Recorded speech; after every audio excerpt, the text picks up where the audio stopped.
I do believe it's payday. Payday? You haven't done a damn thing for me yet. Oh, not true. I went with you to the meeting with the Lopez brothers. I told you to call them instead of waiting for the phone to ring. It made you look much stronger. Why do I get the feeling you're about to be my largest business expense? There you go. That should cover it, for starters. Did you get my message? Yeah, I saw that you called. I headed over here to see what you wanted in person. I don't really do messages. Well, if you plan on being my right-hand man and I'm going to be paying you like that, you better start doing messages. What? I ain't joking. What happened? Especially when they're for me. What happened? I'm doing a lot of damage on Sonny. He called me over to the Metro Court last night. Confronted me in front of the whole restaurant about the goings-on with the Lopez brothers. He's none too pleased. Right, that was the plan. It seems to be working out just fine. It is, but there's a catch. Which is? The more we piss Sonny off, the shorter the timeline before he becomes violent.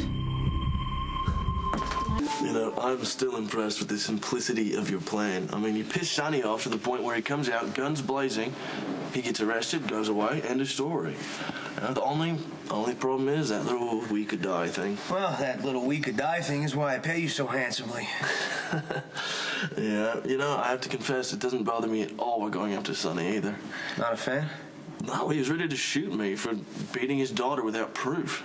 Textbook Sonny Corinthos. Guy's a raging egomaniac with an itchy trigger finger, doesn't think twice before destroying people's lives. Yeah, well, look what happened with Christina. I mean, after everything she's been through, you know, I understand why she lied. Yeah, I do too. She thought that Sonny was going to kill the guy who was actually abusing her. And Christina is in a pretty impossible situation. She's a good kid who is stuck with Corinthos for a father. I ran into Christina the other day on the docks. She was getting a pretty hard time from these two classmates of hers about Kiefer. So I helped her out. But, I think I was a little too nice, though. What do you mean by too nice? I overheard these two little snot-nosed brats, I guess classmates of Christina's, giving her a hard time about Kiefer. How she'll never find another guy to ever love her again. Nice. High school kids are so understanding. Aren't they? So I stepped in. I made a show with the whole thing. Put my arm around her in a territorial way, and I gotta tell you, it worked. These two girls, you should have seen how shocked they were. They took right off. Yeah, quite a hero. I don't know if I'd go that far, but I helped Christina out, give her a nice victory for the day. Well, let me guess now. She's fallen madly in love with you. No, worse. She's got it in her head that it would be a good idea if we pretended to date and really pull one over on her father. I guess she hasn't forgiven him for what happened to Michael. You know, it's not a bad scheme on her part, but it's just giving Sonny another excuse to want you dead. True. You know, you're not really seriously going to do this, are you? I gotta tell you, at first, I wanted to give in to my impulse. I can't imagine what that would do. I'd really stick it to Sonny, but no matter how badly I want to cause him grief and pain, I'm not going to take advantage of his daughter to do it, and that's what I told her. All right, I got to get to this meeting with Senor Lopez, so do me a favor, huh? Hey, anything, man, name it. You haven't heard from me by, say, midnight? Go ahead and assume the inevitable happened. Sonny went ahead and had me whacked.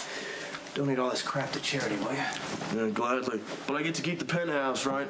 And that custom pool cue of yours? Because it's been calling my name. Glad to hear you got my back, partner. Of course. I expect that pool cue to be here when I get back.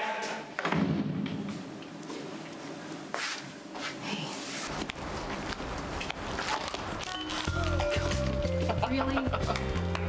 Oh, you can't blame me for that. Oh, yes, I can still blame you. It just seems like bad things always happen when you're around. Well, that or my presence makes you flustered, which could be a good thing. Dream on. And by the way, the polite move would have been for you to just keep walking and act like you didn't see me. Wow, that sounds kind of rude to me. Rude? Rude as you laughing at my expense. Well, I'm not laughing anymore, although I should be. That's pretty classic. Come on, let me help you out. Clean you up. Come on. Make up for last time. You know what? I'll be just fine. No, you know, seriously, you're covered in that stuff. Come on, follow me.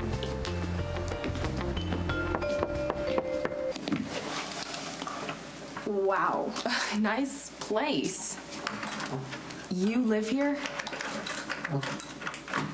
I do. I moved in about a month ago. It's I don't know, one of the many perks of my new job. Oh, well, I hope the windows are bulletproof. Oh, well, thank you for your concern.